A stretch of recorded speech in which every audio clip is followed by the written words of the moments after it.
Bienvenue à cette sixième séance du cours d'Histoire et théorie de l'anthropologie. Je souhaiterais parler aujourd'hui de la glocalisation, le mélange socioculturel créé entre la mondialisation et la localisation. Voici un ouvrage publié en mai 2017 où vous trouverez entre autres un aperçu théorique de la problématique que je discute aujourd'hui.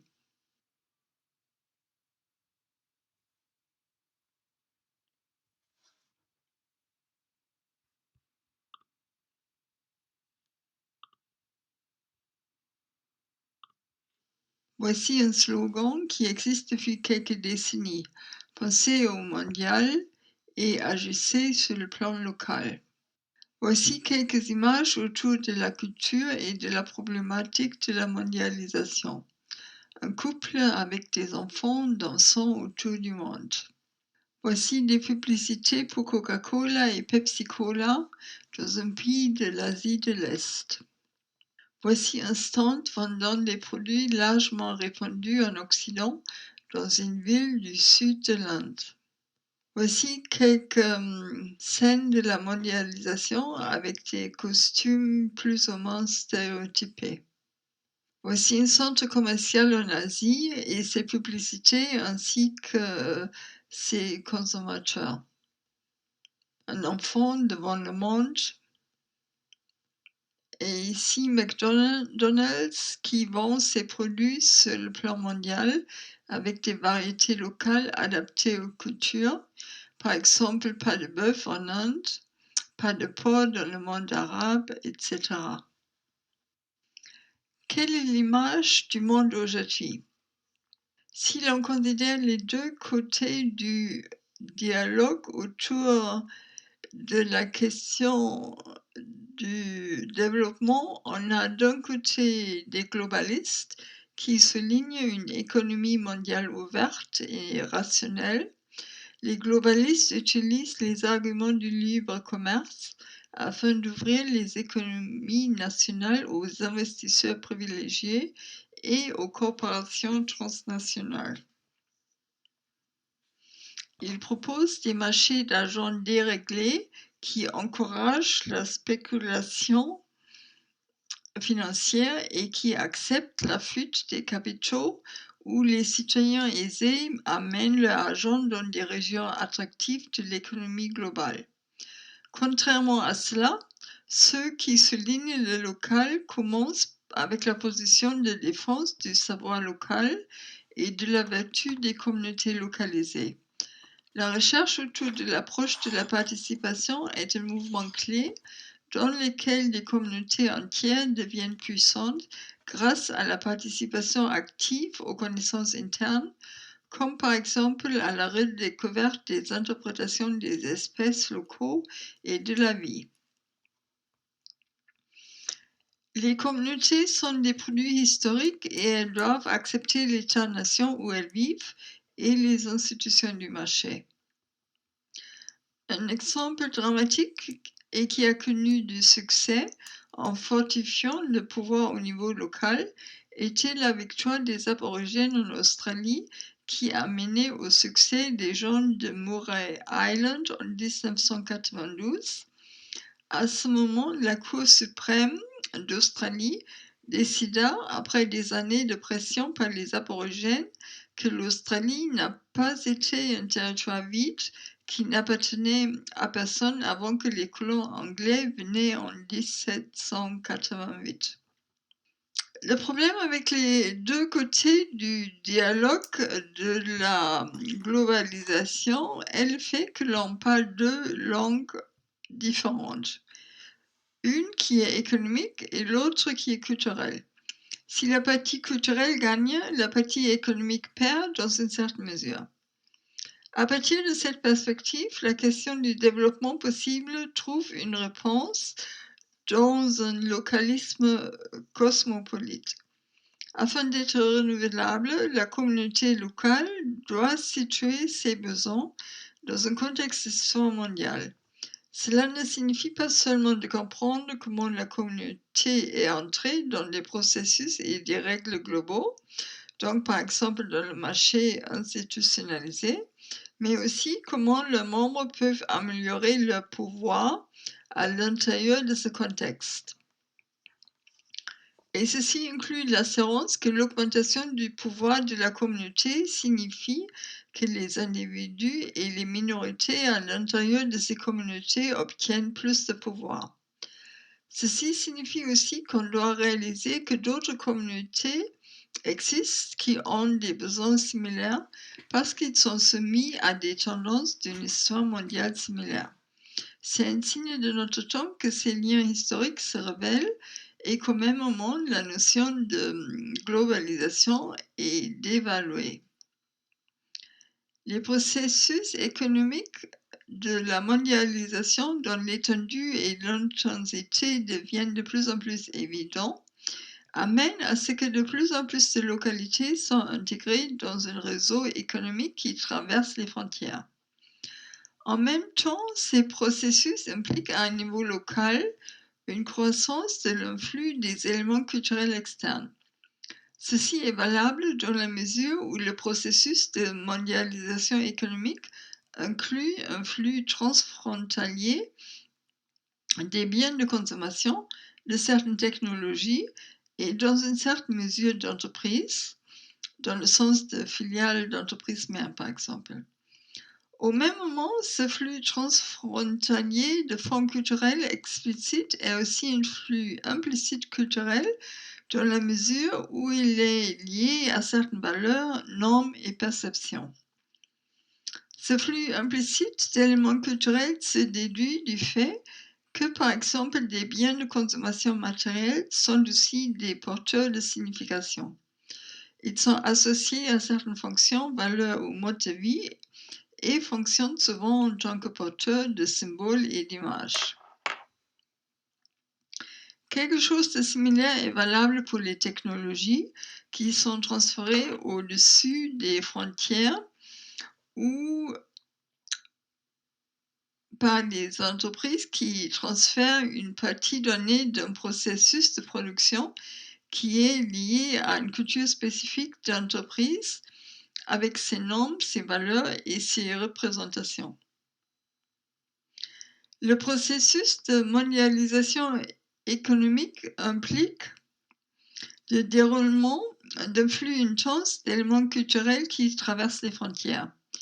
Il doit être combiné à une réflexion sur l'acceptation et l'interprétation des formes culturelles et significations à un niveau local. Et on doit se poser la question quelle réaction et quel savoir-faire elle rencontre au niveau local. Ceci inclut par exemple la question si lors d'un flux de biens culturels, leur signification d'origine ou leur contenu symbolique sont acceptés, ou aussi la question si les entreprises multinationales répondent avec l'expansion de leurs filiales, ou si les paradigmes d'organisation des entreprises et leur comportement économique à un niveau local. La question se pose donc si les processus de mondialisation économique amènent à une unification des significations, des valeurs et des formes culturelles.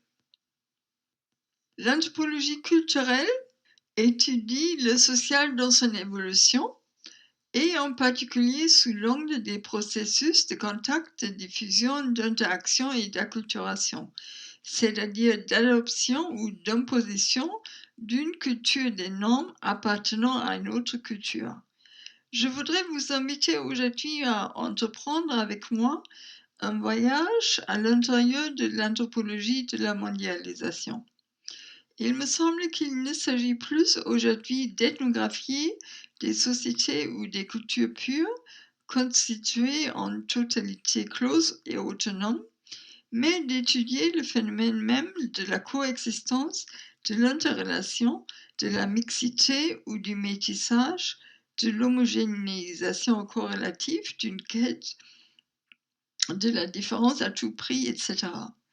Entre des mondes différents, donc le même et l'autre, le global et le local, au sein d'un même espace-temps, qui nous est devenu familier et dont nous sommes à la fois les acteurs et les spectateurs. Les ethnologues qui soulignent une approche semblable sont Jonathan Friedman, Arjun Appadurai ou encore Ulf Hannerz. Dans cette séance, je voudrais présenter ces aspects en tant qu'éléments constitutifs de l'anthropologie sociale et culturelle contemporaine. Afin de passer au terrain actuel d'analyse, imaginez les citations suivantes. En France, des femmes nord-africaines sont rassemblées à l'occasion de mariages dans la banlieue d'Avignon. La plupart des femmes sont assises sur des coussins.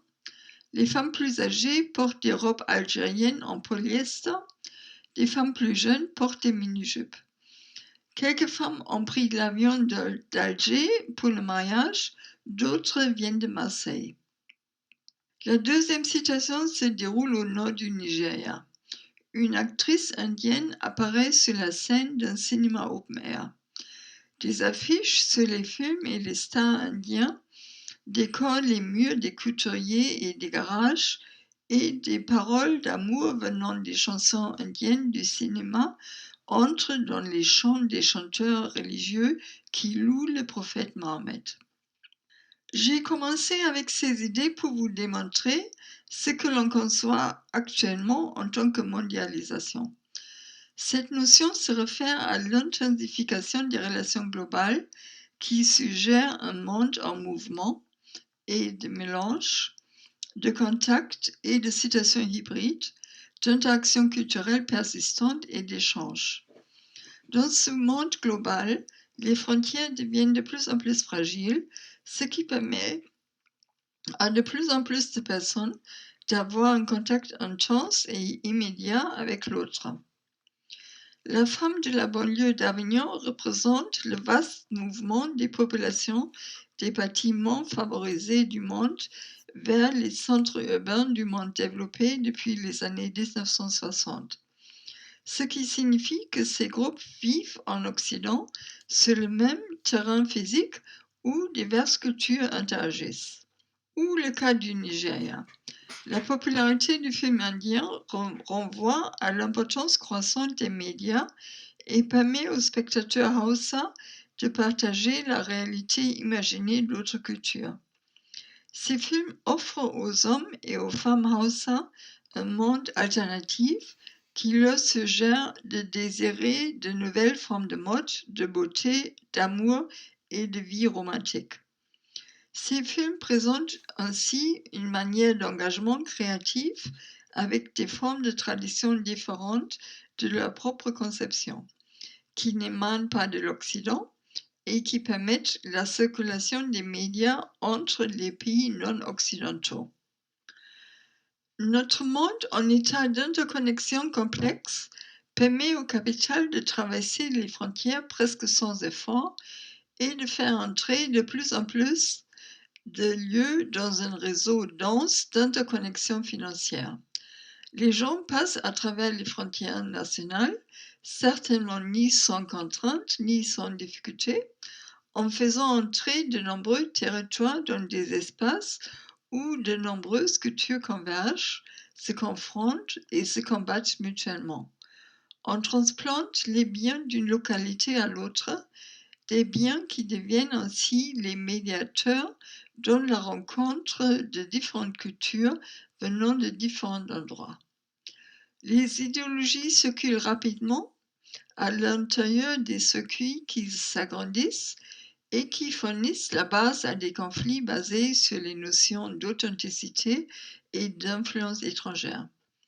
Ces images décrivent un monde où de nombreux processus qui opèrent à un niveau global traversent les frontières nationales et intègrent et lient les cultures et les communautés dans de nouvelles combinaisons temporelles et spatiales.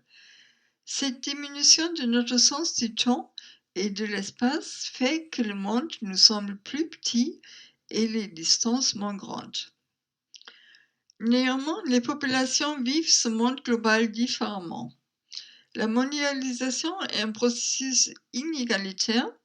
Tandis que quelques personnes peuvent posséder les moyens politiques et économiques pour se déplacer à travers le monde, d'autres et la majorité ont peu d'accès aux possibilités de transport ou aux moyens de communication. Le prix d'un billet d'avion ou d'un appel téléphonique est trop élevé pour eux.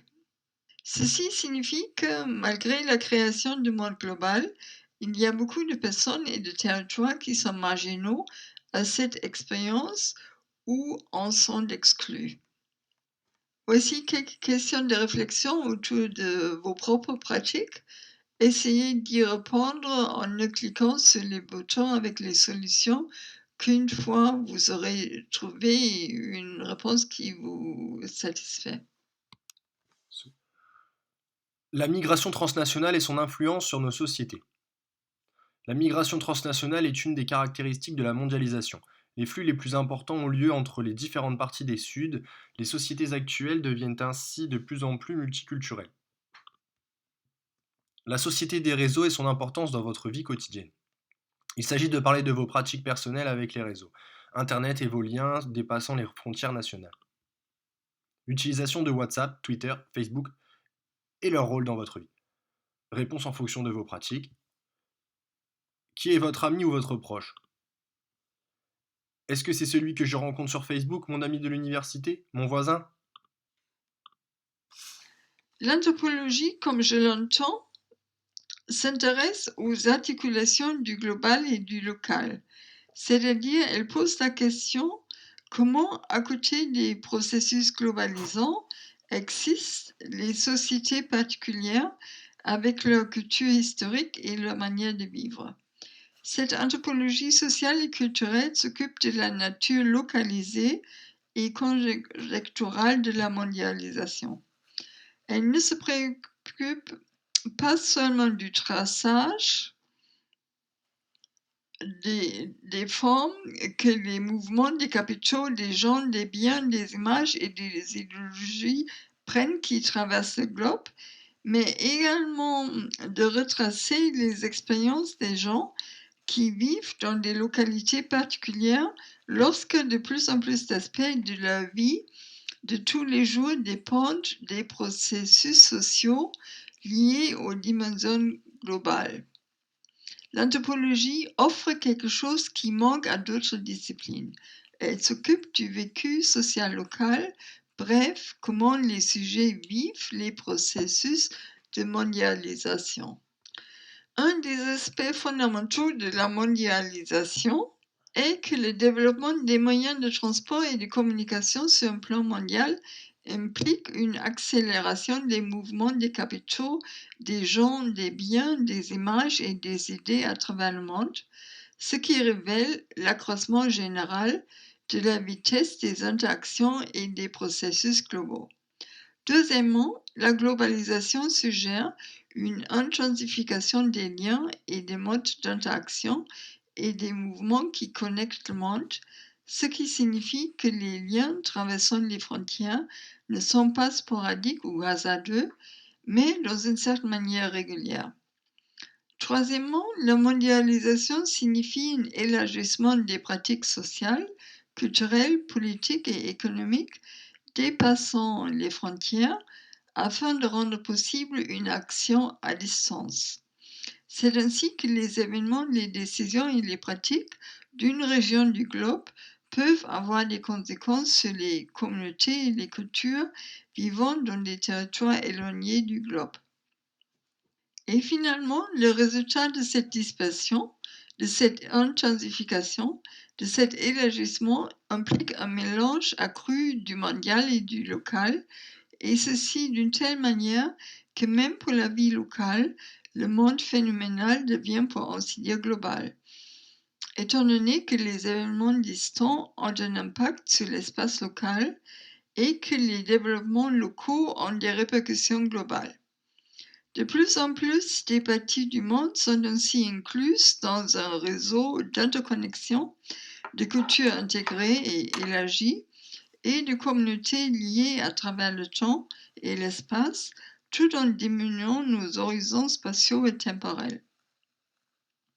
Le résultat est un monde en mouvement, un monde interconnecté et un monde dont les dimensions spatiales diminuent. Quelles sont alors les dynamiques culturelles de la globalisation? Ceci est un domaine qui a reçu le plus d'attention de la part des anthropologues et certains sociologues. Qu'est-ce que l'on peut comprendre par culture? Selon Tomlinson, T-O-M-L-I-N-S-O-N, de 1999, la culture est la partie de l'existence permettant aux gens de vivre leur vie de manière individuelle ou collective selon une signification donnée. Ceci comprend les pratiques qui font véhiculer la signification et les formes matérielles. La culture populaire, le film, l'art, la littérature, dans lesquelles la culture s'insère. En anthropologie, la tendance historique était de lier cet espace de signification, cet espace de culture très étroitement aux particularités d'un endroit donné. En général, les anthropologues ont ainsi conçu la culture comme quelque chose ayant des racines dans la terre. On liait la culture à un territoire physique. Ceci faisait apparaître un monde des différences humaines conçu comme une mosaïque de cultures, avec chaque culture en tant qu'univers de signification partagée, différent de chaque autre culture. Or, de nos jours, il est impossible ou au moins non raisonnable de penser la culture strictement dans un sens localisé, de la voir en tant que propriété naturelle de populations délimitées par l'espace. La mondialisation a radicalement éloigné la culture de l'endroit. Elle l'a délogée d'un terrain particulier. Pensez seulement aux images que je vous ai présentées au début de cette séance. Ces deux images montrent la circulation de la signification. Elles évoquent la mobilité globale des formes et des produits culturels. La scène des femmes nord-africaines en France illustre comment les gens ou les sujets culturels traversent les frontières nationales, un processus qui amène les cultures entièrement localisées dans différentes parties du globe et qui déclenche des mélanges et des situations hybrides dans de nombreux endroits. La scène du Nigeria concerne aussi des objets culturels en mouvement. Elle souligne dans quelle mesure les images bougent à travers le globe, permettant à un public de plus en plus nombreux de participer à des réalités imaginées d'autres cultures. Ce monde de scènes différentes n'est pas le monde d'une mosaïque culturelle, de morceaux séparés, avec des limites bien définies, comme Hannah a écrit, H-A-2-N-E-R-Z. Il s'agit plutôt d'un monde en mouvement, un monde où des sujets et des objets culturels ne sont plus liés à des localités particulières. Ces scènes suggèrent que la culture est hautement mobile. Elles indiquent dans quelle mesure les interconnexions culturelles élargissent de plus en plus le globe, en faisant disparaître la connexion naturelle entre la culture et l'endroit. Les anthropologues ont ainsi commencé à conceptualiser la culture comme déterritorialisée. Mais une partie de la culture se réinsère dans de nouveaux contextes spatio-temporels. Ces mouvements culturels se réinscrivent ainsi dans des environnements culturels spécifiques. Les femmes algériennes en France ne sont pas de migrantes sans destination. La culture s'est ainsi insérée dans un autre endroit, de telle manière qu'elle n'appartient plus à un endroit particulier, tout en possédant une existence territorialisée, bien que celle-ci soit assez instable. Les phénomènes de déterritorialité et de réterritorialité se produisent au même moment et sont donc liés. Aujourd'hui, on ne peut comprendre ce processus qu'en combinant les deux aspects. Une autre question importante qui doit être posée est celle de l'homogénéisation du monde. Le mouvement des coutumes ne dit rien du genre de culture transférée ou de ses origines et de ses destinations. Est-ce que, par exemple, la culture bouge de manière équivalente à partir et vers toutes les localités, ou est-ce que la dissémination inclut une sorte d'asymétrie? En d'autres mots, y a-t-il une géométrie du pouvoir face à la mondialisation et comment se présente-t-elle? Une réponse très critique à cette question est celle de l'impérialisme culturel. Une des propositions centrales de ce discours est que la culture bouge du premier monde, donc de l'Occident, du centre en direction du tiers-monde, du reste de la périphérie. En effet, on peut constater une asymétrie dans la structure des mouvements de signification. Le discours de l'impérialisme culturel souligne que les processus de globalisation incluent la domination de certaines cultures sur d'autres. En d'autres mots, ce discours comprend le mouvement global croissant des biens culturels, surtout en tant que processus d'imposition culturelle et de domination. L'imposition et la dominance de la culture de l'Occident sur le reste du monde. La signification de ce genre de domination du point de vue de ce discours est qu'il mène à la homogénéisation culturelle du monde. Le scénario est tel que les cultures de la périphérie accepteront peu à peu et de plus en plus les significations importées et ces formes culturelles pour devenir à la fin non différentes du centre. La déterritorialité est ainsi conçue comme la promotion d'une convergence de styles culturels dans la mesure où la culture occidentale pénètre dans les territoires du monde entier. Ce discours prévoit l'élimination croissante des différences culturelles du monde et la production croissante de mondes similaires. Le deuxième scénario d'une uniformité globale attribue la synchronisation du monde à la dispersion de la culture occidentale en général. La mondialisation est ainsi plus que la dispersion des biens culturels occidentaux, plus que le développement d'un goût global pour McDonald's, Levi, Coca-Cola, etc. Tomlinson parle de la dispersion des théories et des philosophies occidentales, de ses valeurs, ses systèmes éthiques, ses formes de rationalité, ses visions du monde techno-scientifique et de la dissémination des styles musicaux, architecturaux, des manières de s'habiller, des langues, donc de l'anglais, des idées sur la liberté, la démocratie, le genre, les droits de l'homme, la science et la technologie. Selon Tomlinson, ceci n'est pas seulement un mouvement qui a commencé après la Deuxième Guerre mondiale, mais dès le XVIe siècle avec les débuts de l'expansion européenne, et représente ainsi un processus de longue durée historique d'hégémonie culturelle globale. Cette vision souligne que la diversité culturelle est en train de disparaître dans les cultures non occidentales qui sont progressivement incorporées dans une culture homogénéisée occidentale. Un problème est certainement que l'Occident existe actuellement de telle manière qu'on ne peut plus le lier à un territoire spécifique.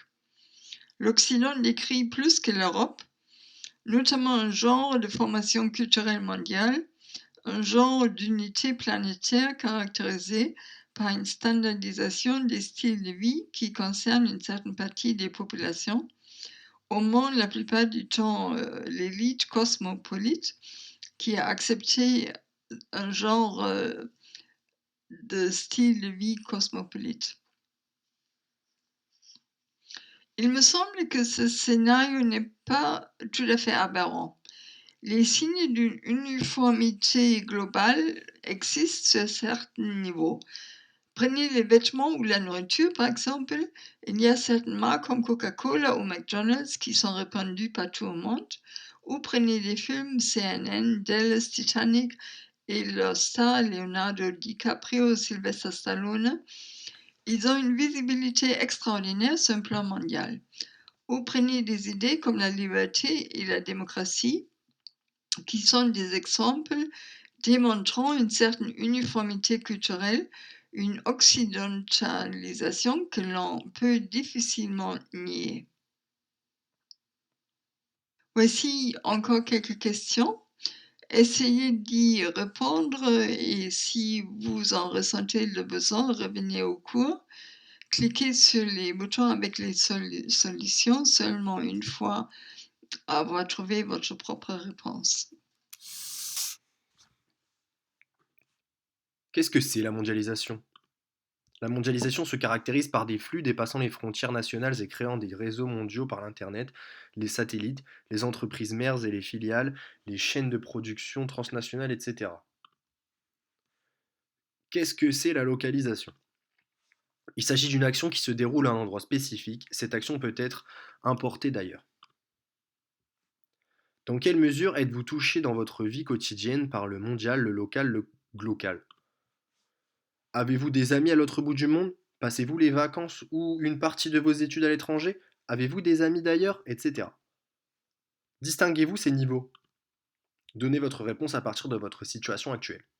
Et vos parents et grands-parents? Probablement, la situation est différente pour eux. Ont-ils peur de la mondialisation? Une image différente du monde. Il semble que l'image du monde est un peu différente de ce que cette perspective de l'homogénéisation veut nous faire croire. Le monde est beaucoup plus complexe. Nous discuterons de 3 problèmes fondamentaux de cette approche. Le premier problème aborde la manière de l'appropriation des produits culturels étrangers par les consommateurs du Sud.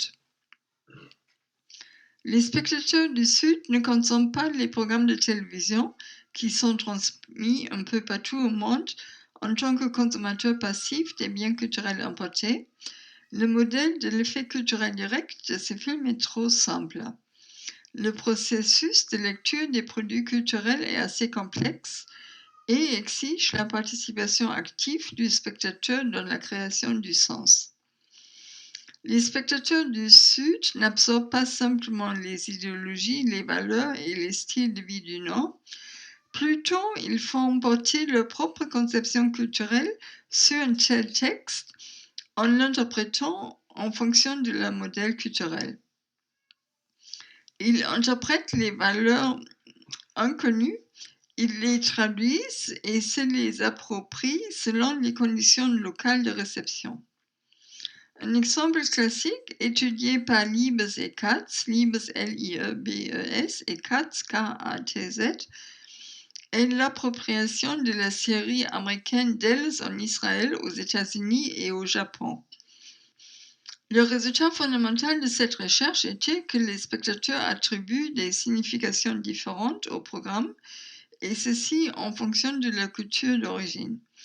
Katz et Liebes concluaient que le processus de réception est une rencontre créative entre les ressources symboliques du spectateur et les offres symboliques du texte. Il suggérait donc que la réception des médias est un processus culturel par excellence qui exige la participation active des individus en donnant un sens aux images qu'ils consomment.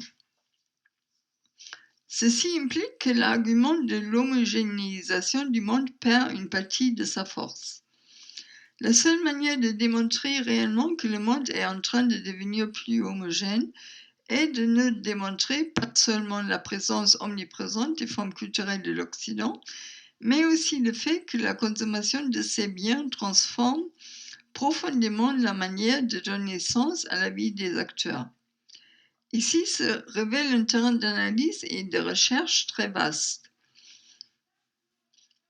Nos connaissances dans ce domaine restent encore assez limitées et un de mes buts dans les dernières années a été de contribuer à élargir nos connaissances empiriques de ce domaine, donc d'élargir la recherche sur les interactions entre les forces mondiales et le vécu social local. Le deuxième problème du discours de l'impérialisme culturel est sa manière de voir la globalisation simplement comme un mouvement de l'Occident vers le reste. Certainement, si il existe une asymétrie substantielle dans le mouvement de signification mondiale. Le centre parle la plupart du temps et la périphérie écoute avant tout, comme Hertz l'a exprimé, mais cela ne signifie pas que la périphérie ne renvoie pas la parole. Bien sûr, elle le fait. La culture bouge dans la direction inverse, c'est-à-dire from the rest to the west, du reste vers l'Occident. Ceci ne peut pas être nié. Les signes qui prouvent cela sont omniprésents. Prenez le cas de la nourriture. Il y a certaines cuisines étrangères qui sont devenues des cuisines standards au Nord, comme les cuisines indiennes, chinoises, mexicaines, etc. Ou prenez l'exemple de la religion. Ce n'est pas seulement le christianisme et le judaïsme qui intéressent les croyants, mais aussi les religions non occidentales comme l'islam ou le bouddhisme. Ou prenez la musique. Les Occidentaux trouvent du plaisir à écouter le rock and roll, la samba, la salsa, le reggae. Ou prenez le cas des gens. Depuis la Deuxième Guerre mondiale, comme un résultat de la pauvreté, du sous-développement économique, des guerres civiles et des situations politiques instables, des millions de personnes de la partie plus pauvre de la Terre sont venues chercher un avenir dans les principaux centres urbains des nations développées ou sous-développées. Le résultat est la présence des personnes du tiers-monde dans les métropoles de l'Occident. On trouve par exemple des personnes de l'Algérie et du Maroc en France, de la Turquie et de l'Afrique du Nord en Allemagne, du Maroc et de la République dominicaine en Espagne, de l'Indonésie aux Pays-Bas, du Sénégal et de l'Albanie en Italie, et des Caraïbes, de l'Inde et du Pakistan en Grande-Bretagne. Ce qui signifie que la périphérie se trouve au cœur de l'Occident. En tant que telle, la rencontre entre le centre et la périphérie ne se passe plus seulement là-bas. Il se déroule maintenant ici. Le centre est devenu périphérique, pourrait-on dire. Un effet significatif de cette périphérisation du centre est que les migrants d'aujourd'hui, quand ils traversent les frontières, ne laissent plus leur pays d'origine derrière eux. Plutôt, ils créent et maintiennent de multiples liens sociaux avec eux, des relations à distance, en traversant l'espace et le temps, qui lient leur région d'origine et les sociétés d'accueil. Les migrants d'aujourd'hui forment donc des communautés transnationales. Ils appartiennent à deux ensembles sociaux en même temps. Ils se révèlent être des sujets mobiles qui s'insèrent dans des réseaux culturels, politiques et économiques qui englobent plusieurs territoires nationaux. Ce sont des personnes qui sont devenues des individus influencés par deux cultures dans leur existence même. Ces migrants, ou au moins une partie d'eux, représentent des manières différentes d'être dans le monde. Ils sont des sujets mobiles qui dépendent du mélange des significations différentes et qui se situent eux-mêmes dans des géographies différentes. Tout cela signifie que nous vivons dans un monde qui ne se caractérise plus par les communautés liées aux territoires nationaux, mais par des migrants qui construisent des communautés imaginées d'appartenance qui englobent plusieurs territoires nationaux. Aujourd'hui, l'État-nation n'est plus capable de socialiser ses habitants. Il ne peut plus produire des nationaux qui se basent sur un héritage commun et qui sont loyaux vis-à-vis du gouvernement. Dans une certaine mesure, les migrants peuvent s'échapper des appareils nationalisation de l'État-nation. Ce sont des gens qui ne sont pas capables de se soumettre aux impératifs assimilisatrices d'un État-nation parce que leur expérience n'est pas limitée à un seul espace. Le résultat est que les États-nations de l'Occident sont devenus des points de rencontre de nombreuses cultures et populations. Ils sont devenus des endroits où on constate une hétérogénéité extraordinaire. Ceci signifie aussi que le sens d'être français, suisse ou américain, ou simplement occidentaux, est devenu quelque chose qui accepte également les cultures africaines, asiatiques et latino-américaines. Ceci signifie également qu'il devient de plus en plus difficile de parler de l'Occident et du reste. L'Occident et le non-Occident n'ont plus de frontières strictes. La mondialisation est ainsi un processus complexe qui amène l'Occident vers le reste et le reste vers l'Occident. On peut la comprendre comme un mélange mutuel ou un état hybride. Le troisième problème de l'approche de l'impérialisme culturel est qu'il néglige les circuits qui se créent entre pays du Sud en évitant l'Occident. Par exemple, si on considère les mouvements financiers en Chine, les plus importants mouvements ne viennent pas de l'Occident, mais de la communauté chinoise de Hong Kong, de Taïwan ou de l'Asie du Sud-Est, ou les biens que les populations de certaines parties de l'Inde consomment, les vêtements, les cosmétiques, etc., ils viennent plutôt de la Chine que de l'Occident. Ou prenez l'industrie du film de l'Inde, qui se vend en Indonésie, Malaisie et en Afrique. Tout ceci suggère que la rencontre culturelle globale n'a pas seulement lieu entre l'Occident et le reste, mais également entre les pays du Sud eux-mêmes. Ceci signifie par exemple pour la Chine que ce n'est pas tellement l'influence de Taïwan, ce n'est pas tellement l'influence de l'Occident que l'on craint, mais plutôt l'influence de la diaspora chinoise de Hong Kong ou de Taïwan et de sa culture populaire. Dans certaines parties de l'Asie, l'influence de l'Inde est plus grande que celle de l'Occident. Tout ceci signifie que la mondialisation est un domaine complexe, avec des multiples possibilités d'influence réciproque. Ceci signifie aussi que l'approche que je viens de présenter nous permet de concevoir le monde non plus comme un modèle centre-périphérie, mais plutôt comme un espace culturel complexe, interconnecté, caractérisé par des mouvements qui traversent les frontières nationales et qui mènent au mélange des systèmes de signification. Il me semble l'anthropologie sociale et culturelle, comme je la conçois, permet d'insister sur des processus macro qui font que la Terre est de plus en plus liée et sur la manière comment les sujets vivent ces processus selon les cultures différentes. L'anthropologie ainsi conçue étudie le caractère conjoncturel et situationnel de la globalisation, le mélange des cultures mondialisées et ses provenances différentes. La mondialisation est l'accent mis sur le local. Parallèlement à l'intégration globale et à l'accroissement de l'importance des niveaux transnationaux, nous pouvons trouver une intensification des traditions locales culturelles. On se tourne vers des symboles, des coutumes, des images et des comportements différents qui représentent une tendance importante. L'intégration plus étroite signifie une prolifération des différences.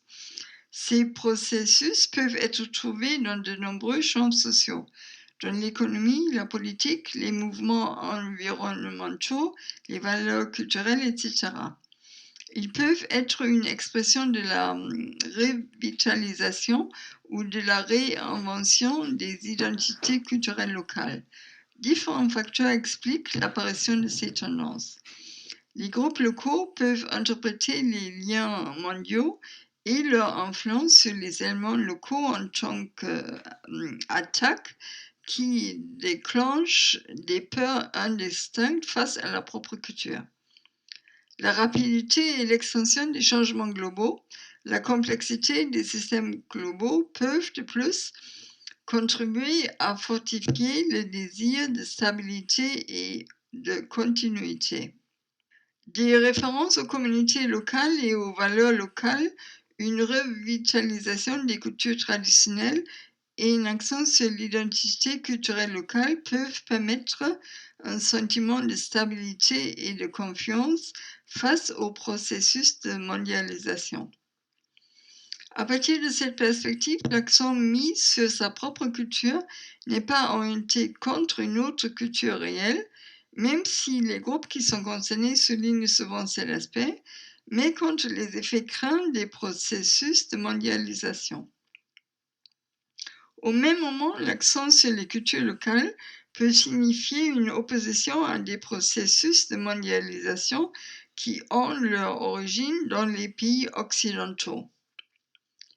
Il y a une autre tendance qui doit être évoquée ici, le développement partout au monde d'une nouvelle confiance culturelle dans sa propre culture.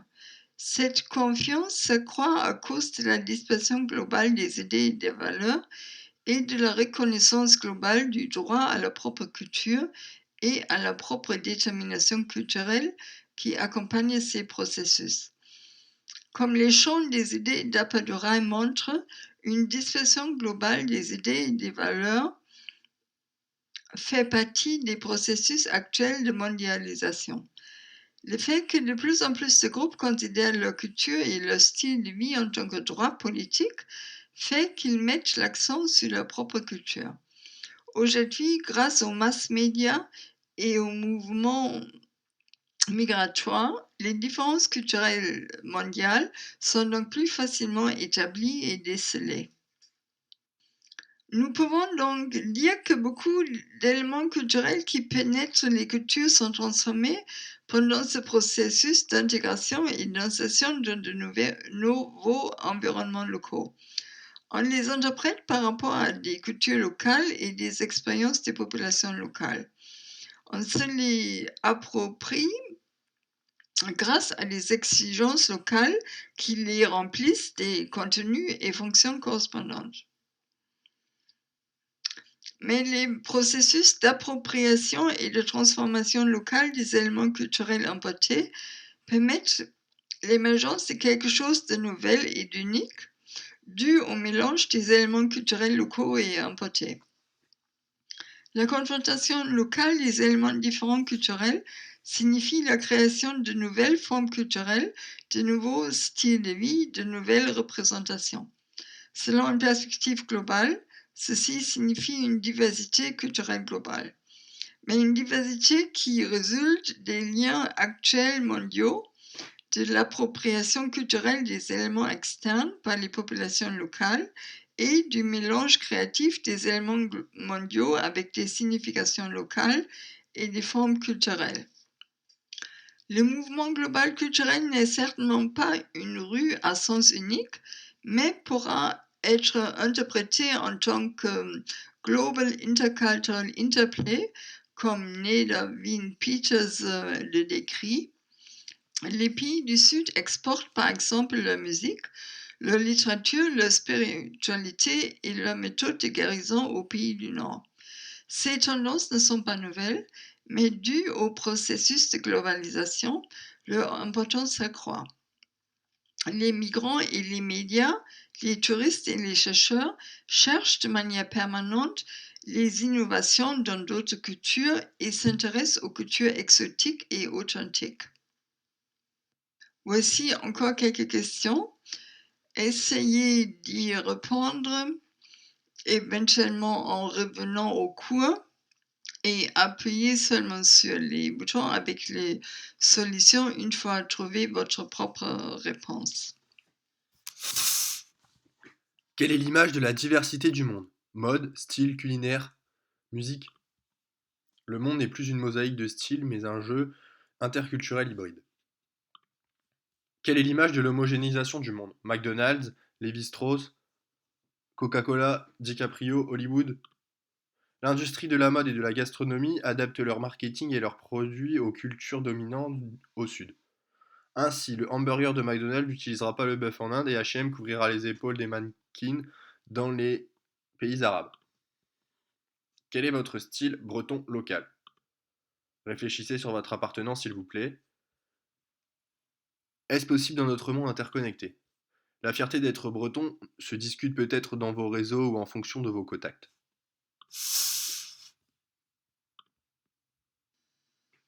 Il me semble que la recherche sur les pays du Sud ne peut continuer qu'à jouer un rôle sociétal si nous acceptons que nous devons traiter les influences venant d'un système global dans ces sociétés.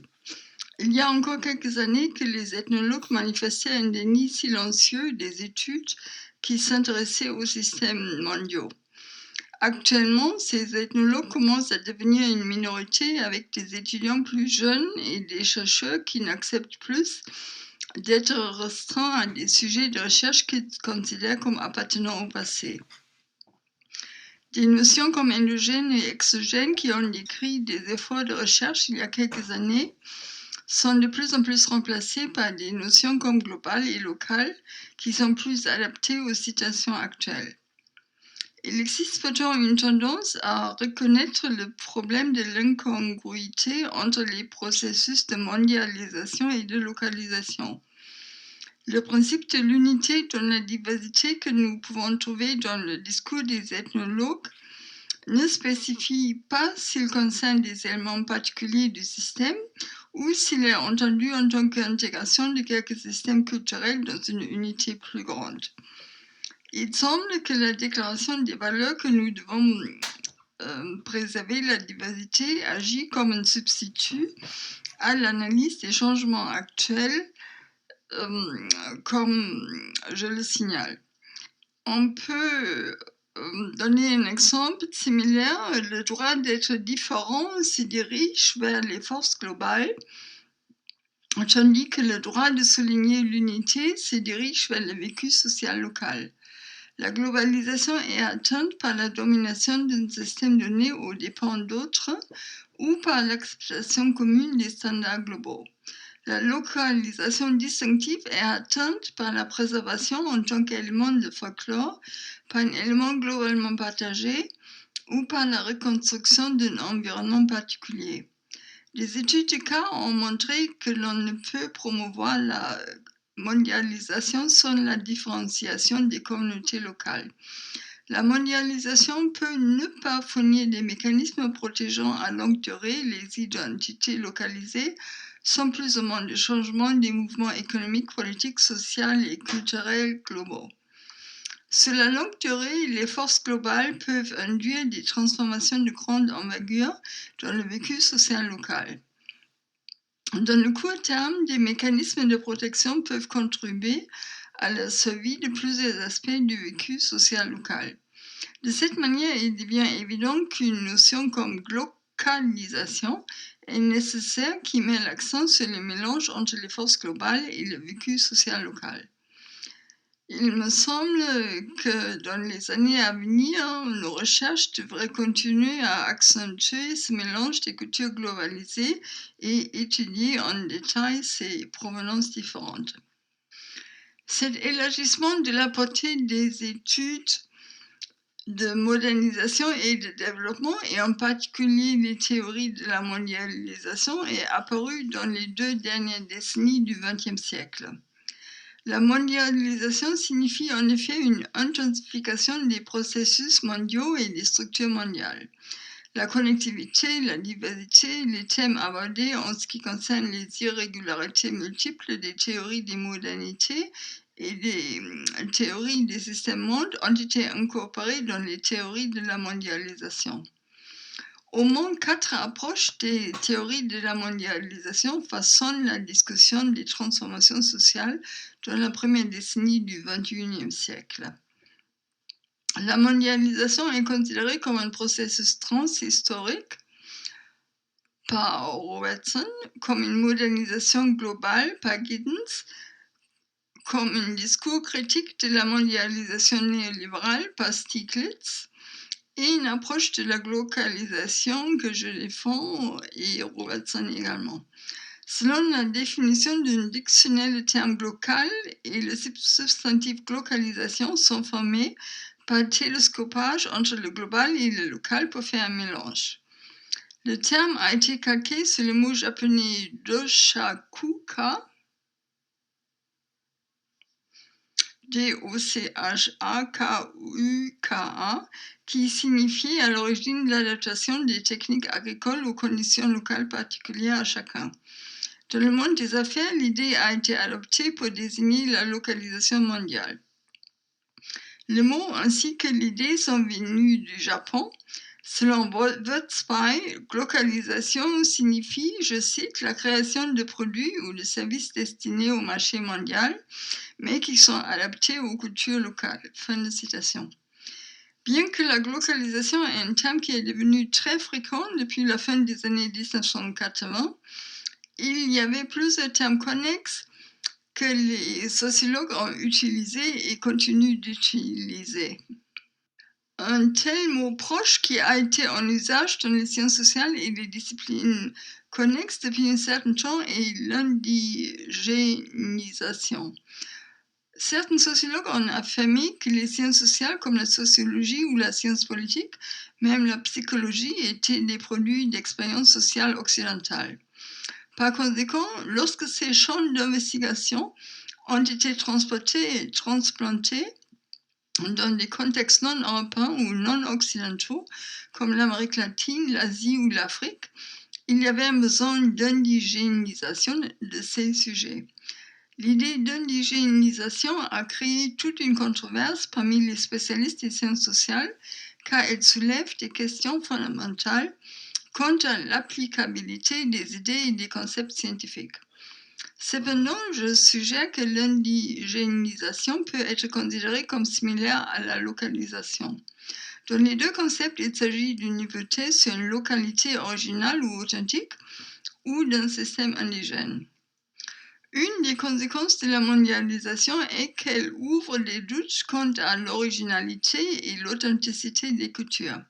Si l'on prend une vue à long terme de la mondialisation, la localité ou le mot local est elle-même une conséquence de la mondialisation. Robertson, l'un des pionniers de l'étude de la mondialisation, ne voit pas la mondialisation comme un phénomène récent et il ne l'a pas vu comme une conséquence de la modernisation. Comme déjà mentionné, les théories de la modernisation ont été attaquées durement en sociologie en raison d'hypothèses d'unilinéarité et de convergence. Comme notre connaissance du monde a augmenté, de nombreux auteurs ont souligné que les différences culturelles ne sont pas superficielles et que la non-linéarité et la multilinéarité représentent de meilleures descriptions de la modernité mondiale. Même si les sciences sociales ne peuvent pas se permettre de renoncer à la prétention scientifique, à l'universalité et à la connaissance universelle, la recherche récente a mis en évidence que les sciences sociales doivent être sensibles au contexte, mais ne doivent pas être dépendantes du contexte. C'est dans ce sens que Robertson a conceptualisé la mondialisation du XXe siècle comme l'interpénétration de l'universalisation de la particularisation et la particularisation de l'universalisme en 1992. Kondtker, K-H-O-N-D-K-E-R, a fait valoir sur le cadre de Robertson que la mondialisation et ou la globalisation devraient être considérés comme des processus interdépendants. Les problèmes de la mondialisation simultanée du local et de la localisation de la globalité peuvent alors être exprimés comme un double processus de macro-localisation et de micro-mondialisation. Macro-localisation consiste à repousser les limites de la localité ainsi qu'à faire de quelques idées locales des pratiques et des institutions mondiales.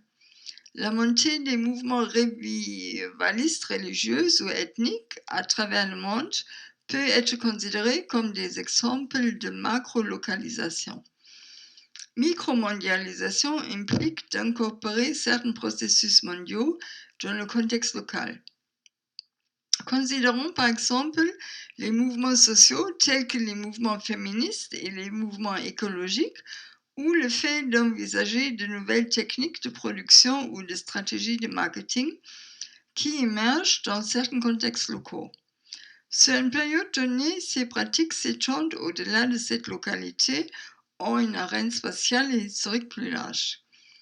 Ou pensez à l'industrie de l'imprimerie ou à l'industrie informatique. L'emplacement précis de son émergence est devenu un phénomène mondial. Surmonter l'espace correspond donc à la mondialisation dans un certain sens. Dans cette perspective de la mondialisation est à la fois glocalisation. Ce point de vue est quelque peu différent de la façon dont Giddens conceptualise la relation entre le global et le local. Pour Giddens, la mondialisation est la raison de la reprise des identités culturelles locales dans différentes parties du monde. Alors que dans ce point de vue, le local est le fournisseur de la réponse aux forces mondiales, je soutiens donc que le local lui-même est constitué au niveau mondial. Les principales propositions de globalisation ne sont pas trop différentes des principaux arguments d'une version nuancée de la mondialisation. Premièrement, la diversité est l'essence même de la vie sociale. Deuxièmement, la mondialisation n'efface pas toutes les différences. Troisièmement, l'autonomie de l'histoire et de la culture donne un sens à l'unicité de l'expérience des groupes et des personnes que nous définissons comme des cultures, des sociétés ou des nations. Quatrièmement, la globalisation est la notion qui enlève la peur de beaucoup que la mondialisation est comme un raz-de-marée et efface toutes les différences et aplatit le monde. Néanmoins, il y a encore un certain nombre de livres populaires et des articles sur le thème de la mondialisation qui donnent l'impression que c'est une force qui crée un monde uniforme, un monde où les barrières disparaissent et où les cultures deviennent fusionnées dans un ensemble global. On peut même affirmer que les mouvements comme Al-Qaïda sont en partie fondés sur ces hypothèses. Un examen plus attentif révèle que des biens culturels ont des significations différentes dans différents contextes sociétaux et culturels, ayant un impact inégal sur les classes, les groupes d'âge et l'ethnicité. Quelques rares produits sont consommés sans aucune modification.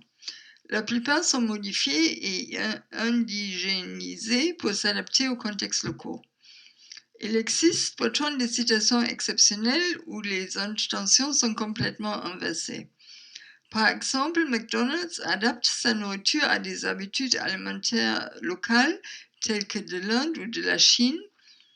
Les produits culturels populaires ont été déterritorialisés et gagnent des significations dans des contextes locaux qui sont variés.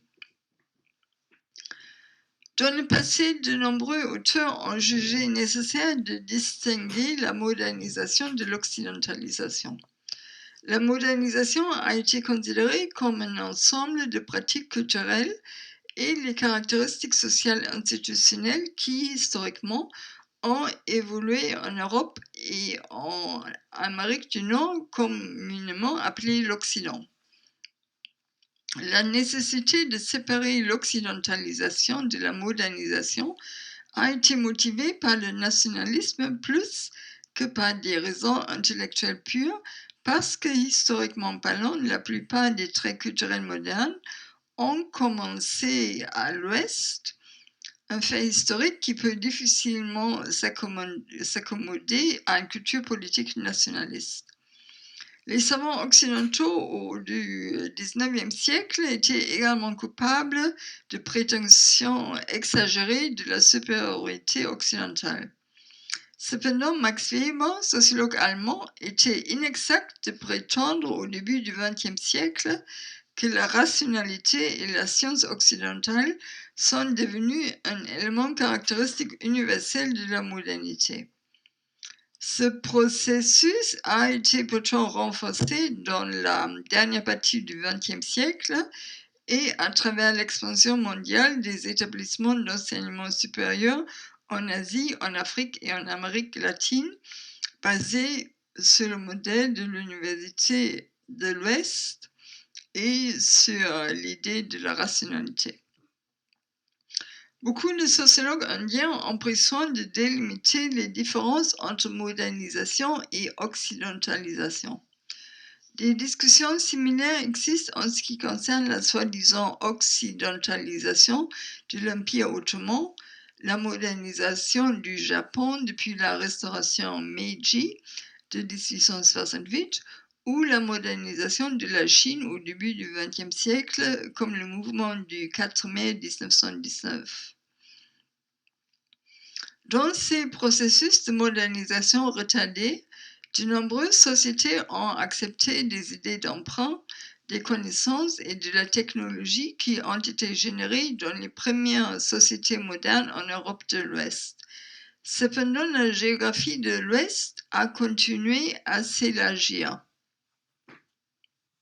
Voici encore quelques questions. Si besoin est, revenez au cours pour vérifier vos réponses. Cliquez seulement sur les boutons avec les solutions une fois vous aurez trouvé la réponse. Qu'est-ce que l'occidentalisation du monde? La définition de l'Occident a changé avec le temps. Il est difficile d'en continuer à parler suite au mélange croissant des cultures dans un monde globalisé. Qu'est-ce que la glocalisation? La notion de glocalisation se compose des éléments venant du global et du local et signifie un mélange de ces deux niveaux pour créer quelque chose de différent. Qu'est-ce que la modernisation? Jusqu'aux années 1970, le monde était censé de se développer selon un idéal moderne défendu par le monde occidental. Actuellement, un certain nombre d'éléments peuvent y être associés. L'émancipation de la femme, la démocratie, les droits de l'homme, etc. Qu'est-ce que c'est la mondialisation sociale? La mondialisation sociale se comprend par les migrants et leurs contacts transnationaux via l'Internet, Skype, WhatsApp, etc. Est-ce que le migrant transnational, l'étudiant des pays du Sud, fait partie de vos réseaux sociaux? Pourquoi? Pourquoi pas? Donnez la réponse qui correspond à votre situation. Au XIXe siècle, quand l'Allemagne a été modernisée, l'idée de l'Occident a été limitée à l'Europe occidentale, principalement la Grande-Bretagne et la France. Dans certaines situations postcoloniales, la démarcation est davantage basée sur l'opportunisme politique, donc les anciennes colonies d'Asie et d'Afrique, que sur des mérites logiques ou intellectuels.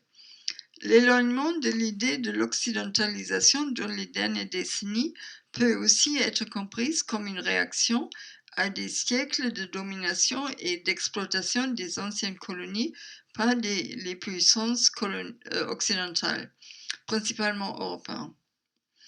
Cependant, au fil du temps, une réflexion plus objective de l'histoire indique que bon nombre des traits qui se propagent à travers le monde sont originaires de certaines régions géographiques. Pourtant, comme ces traits ont été transplantés ailleurs, ils sont devenus mutés et ont assumé différentes formes dans différents contextes. Par exemple, la démocratie parlementaire a évolué en Angleterre avec des racines qui remontent à la Magna Carta de 1215. Cependant, comme la démocratie parlementaire de type Westminster a été institutionnalisée en Inde, en Malaisie et dans d'autres anciennes colonies britanniques, elle a muté à la lumière du milieu social et culturel local. L'occidentalisation comme un terme n'est pas équivalente à la mondialisation. Néanmoins, l'occidentalisation peut être considérée comme un aspect de la mondialisation. Certaines caractéristiques institutionnelles et certains traits culturels qui proviennent de l'Ouest ont été mis en place dans de nombreuses autres régions géographiques au lieu de les verrouiller avec les armes dans le cadre d'interconnexion mondiale et grâce à la diffusion ou à l'implantation forcée sous le colonialisme. Pourtant, au fil du temps, ces institutions et les pratiques ont muté et ont assumé de nouvelles significations. Par conséquent, l'occidentalisation peut être considérée comme le début du processus. Les caractéristiques culturelles empruntées ou imitées elles-mêmes ont été mutées dans le pays d'origine. Ainsi, l'occidentalisation comme une catégorie a limité la valeur conceptuelle.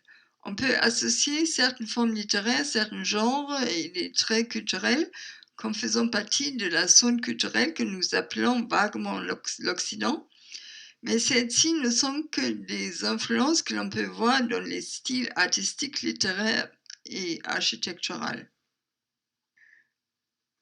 J'ai montré ici que l'on ne peut plus parler d'un changement des institutions dans le sens de modèle global. Au lieu de cela, on peut trouver des processus transnationaux qui devraient être examinés de plus près dans les études sur la mondialisation afin de démontrer les liens transnationaux des individus, des organisations, des entreprises ou des pays qui ont augmenté au cours des dernières décennies. Les États ont par exemple élargi leur capacité à contrôler les gens dans des espaces transnationaux. Pensez à Interpol.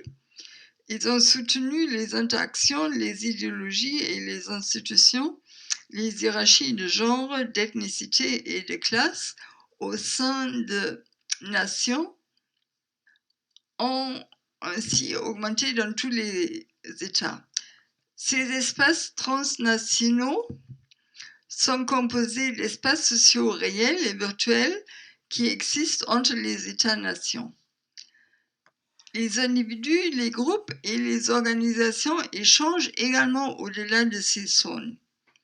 Aujourd'hui, on ne peut nier les résultats empiriques sur des indicateurs mesurables individuels tels que le produit intérieur brut, l'espérance de vie et le taux d'alphabétisation les suggèrent.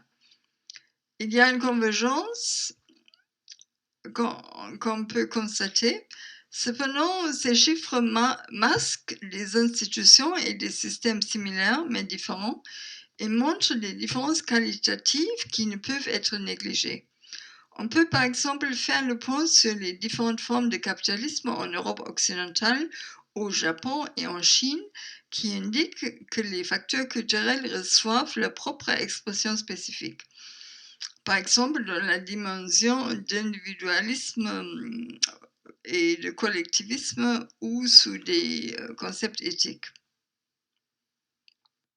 On peut également se référer à la mondialisation sociale, mesurable par des contacts personnels, le tourisme, le trafic téléphonique, les résidents à l'étranger et les flux d'informations, les utilisateurs d'Internet, le nombre de stations de télévision, le nombre de journaux. Les similitudes culturelles telles que le nombre de restaurants McDonald's, des magasins Ikea et le commerce du livre peuvent être trouvées. On pourrait penser que ces mesures menacent les cultures du Sud, mais sommes-nous en train de mesurer les aspects sociaux de la mondialisation? Il semble plutôt comme si les réseaux transnationaux de personnes vivant en tant que migrants dans d'autres régions sont ici décrites. Quelques tendances empiriques des faits socio-économiques après la crise financière de 2008. Les crises financières de 2008 à 2012 ont eu des conséquences importantes sur les développements mondiaux, mais aussi sur les transformations socio-économiques dans de nombreuses sociétés du Sud et du Nord. Comme ces événements sont basés sur les derniers processus importants, liés à des sujets dont nous discutons ici, quelques idées plus ou moins empiriques de ces changements globaux devraient être intéressants. Depuis 2005, on peut trouver des situations similaires dans la croissance des économies hautement développées et des économies émergentes. Cette tendance reflète l'importance des interdépendances mondiales sur les plans commerciaux et financiers. En 2011-2012, les pays émergents ont dû faire face à la faible demande dans les pays développés et au caractère volatile de la finance internationale. La faiblesse économique mondiale et les attitudes provocatrices des investisseurs internationaux laissaient émerger les contraintes structurelles dans les tendances de développement en Inde et en Chine, avec la diminution de la croissance économique et la croissance des classes moyennes dans ces régions du monde. Les pays très liés à la région euro ont été surtout concernés par les crises financières. L'Europe centrale et orientale a bénéficié de la bonne situation économique en Allemagne. Les pays d'Afrique du Nord ont été influencés par le printemps arabe, qui signifiait des revirements politiques, mais des situations économiques difficiles dans une région qui a été étroitement liée à la zone euro en crise. L'Afrique au sud du Sahara a connu des taux de croissance élevés, y compris l'Afrique du Sud. L'accroissement des flux commerciaux avec la Chine a donné à cette région un accès aux pays dynamiques de l'Est, étant moins exposés à la crise que les pays européens. La Chine a décidé de se concentrer sur le développement de son marché intérieur récemment, où de grandes classes moyennes aspirent à consommer plus que par le passé. L'influence de la Chine en Afrique et en Amérique latine est encore en croissance et est très importante pour l'industrie dans ces régions. Les produits industriels à bas prix en provenance de la Chine ont été introduits dans les pays du Sud et menacent en Afrique et en Amérique latine les produits locaux. Comme les salaires sont plus élevés en Amérique latine et dans certaines régions d'Afrique au sud du Sahara, les produits fabriqués à partir de ces régions ne peuvent pas concurrencer les produits chinois sur les marchés mondiaux. Les produits locaux de ces régions sont rarement envoyés en Chine, mais le plus souvent vers d'autres régions dans le reste du monde. De 2000 à 2010, on peut trouver ces changements dans les exploitations, principalement en Turquie, au Brésil, en Inde et en Afrique du Sud. Le caractère concurrentiel de l'industrie chinoise est un défi important pour l'industrialisation des pays du Sud. Certains économistes ont même suggéré de protéger les économies des pays africains contre les produits chinois. Au début de 2000, les chercheurs pensaient que les régions essaient de construire des unions économiques régionales telles que les États-Unis avec l'Amérique latine, l'Europe et l'Afrique et le Japon avec certains pays d'Asie. Ce développement ne pouvait être réalisé. Aujourd'hui, l'Afrique est fortement liée à la Chine et d'autres pays asiatiques. Dans la région du Maghreb, la Chine est devenue le principal fournisseur de l'Algérie avant la France. Des traités économiques régionaux ont été développés dans la dernière décennie et ils contribuent à l'essor économique dans l'économie mondiale. En Asie et en Afrique, le commerce est réalisé entre les partenaires sud-sud. En Amérique latine, le commerce est souvent limité à la sous-région. Les échanges sud-sud peuvent ainsi représenter de grandes parties de l'économie mondiale dans les années à venir. Les liens nord-sud seront alors touchés et peuvent diminuer par rapport aux liens sud-sud. Jusqu'à présent, il n'y a pas eu de séparation du sud du nord en raison de l'interdépendance de toutes les régions du monde, mais le sens de la relation nord-sud va changer. Le fait que l'économie mondiale est liée ensemble a fait que la crise financière mondiale a eu des influences diverses partout dans le monde. La montée de la Chine comme un acteur important au niveau mondial a signifié qu'il y a eu un changement dans le monde global causé par une population qui représente un cinquième de la population mondiale et plus les seuls 3,5% comme ce fut le cas pour les États-Unis par rapport à la Grande-Bretagne à la fin du XIXe siècle.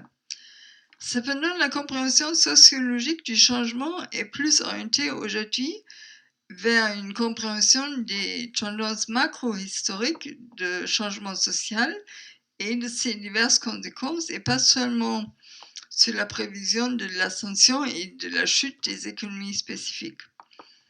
La croissance du Brésil, de la Russie, de l'Inde, de la Chine et de l'Afrique du Sud peut signifier que de nouveaux candidats prennent le relais. Je passe à ma conclusion. Les considérations qui précèdent m'amènent à présenter une théorie de la transformation sociale qui peut être développée par des comparaisons culturelles et structurelles pour identifier les différentes constellations des institutions et de leurs relations. L'importance de la culture est différente lors du changement des structures. Dans la société mondialisée d'aujourd'hui, la culture joue un rôle important qui est responsable des dynamiques différentes. Chacune d'elles peut être caractérisée par certains types de sociétés du Nord et du Sud, ou dans une société, on peut parler de différents milieux culturels.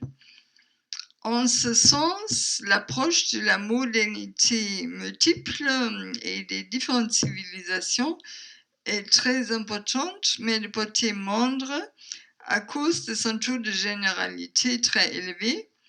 Mais certains aspects du débat sur la globalisation, comme je l'ai présenté dans cette séance, avec ses différents niveaux, les pays, les régions, les contextes locaux, doivent être soulignés dans les débats sur les changements et les transformations au niveau mondial. Cela conduira ensuite à une recherche qui examine les ensembles institutionnels où la culture joue un rôle important. L'approche d'Eisenstadt est intéressante en termes d'identité collective de diverses régions, comme l'Amérique latine ou l'Afrique subsaharienne, où les différentes sociétés nationales ont des identités distinctes caractérisées par des influences politiques coloniales communes. Ces sociétés ne peuvent guère résister aux forces transnationales qui les rassemblent à nouveau, et les exemples de traités économiques régionaux montrent cette tendance. Les cycles récents de la mondialisation ne peuvent donc qu'être compris par les flux transnationaux. Les différentes régions que nous trouvons actuellement combinent différents États et sont souvent liés par une histoire empathique commune. Des chercheurs comme Michael Werner, W-E-R-N-E-R, et Benedikt Zimmermann, Z-I-2-M-E-R-M-A-2-N, ont inventé les termes de histoire croisée ou histoire connectée. Cette perspective permet de prendre en compte les influences réciproques et les résistances de nouvelles combinaisons et transformations. Ces interactions mutuelles montrent un réseau de relations dynamiques défini par certaines connexions entre eux. Une perspective transnationale qui dépasse les processus de migration doit donc être acceptée dans l'étude de la mondialisation, de la globalisation. Aujourd'hui, nous nous rendons compte de plus en plus que les groupements et les accords internationaux se multiplient. Les concepts de mondialisation et de transnationalisme définissent des lignes de recherche qui existent parallèlement les unes aux autres. Ils introduisent des pratiques à travers les frontières des réseaux sociaux qui existent et ou ont existé avant la mondialisation des 30 dernières années et qui ont rendu possible un mouvement d'idées et de personnes qui peut être analysé. Une telle perspective nous permet maintenant de comprendre comment l'histoire culturelle des macro-régions est connectée et comment cela pourrait affecter les identités collectives et caractériser les forces sociales, politiques et culturelles de la société. Aussi, encore quelques questions finales. Essayez d'y répondre en revenant si besoin au cours et cliquez seulement sur les boutons avec les solutions une fois que vous avez trouvé votre propre réponse. Qu'est-ce que la glocalisation? La notion de glocalisation se compose de deux éléments venant du global et du local et signifie un mélange de deux niveaux pour créer quelque chose de différent. Qu'est-ce que la nouvelle diversité du monde? Grâce au flux des migrants, nos sociétés sont devenues multiculturelles et diversifiées. Les communautés sont aujourd'hui fières de leur culture particulière. Comment penser les relations sud-sud et nord-sud? Les rapports sud-sud se développent avec la croissance économique en Chine et en Inde. Les échanges sud-sud remplacent en partie les traditionnels échanges nord-sud. Quel est le rôle de la Chine au sud? La Chine crée de nouveaux partenariats avec les Suds et envahit ses économies avec ses produits bon marché qui mettent en cause les produits locaux. Ulrike Schwerkens, Social Change in a Global World, Sage, Londres 2017.